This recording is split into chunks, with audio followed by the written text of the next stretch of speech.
So grace is God speaking to us. Faith is the only response to what grace has already said. And if grace has said, you are redeemed, faith responds and says, I believe that. If grace speaks and says, you're healed, faith responds and says, I believe that. I receive that. And nothing to do with what I feel about it. Grace has spoken to you and says, you are clean. From the top of your head to the soles of your feet, you are my righteousness. Faith responds and says, well, I don't feel righteous. Look at all these sins. No. Faith responds and says, thank you. I receive my cleansing. I remember I told you about writing in that book of Brother Andrews.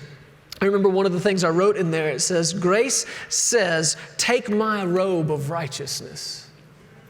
And faith responds and says, thank you, it fits perfect. Now, it takes some faith to say that. It takes some faith to say that God's robe of righteousness, the one that fits Him, the one that Jesus Himself wears, it takes some faith to take that and put it on and say, this belongs on me. Because tradition and some religion that's not founded in the Word of God will fight that, and your own soul will try to fight that, and those old feelings of unworthiness will try to rise up and fight it in the name of humility, but that's not humility. Humility is just simply saying whatever God has said about you.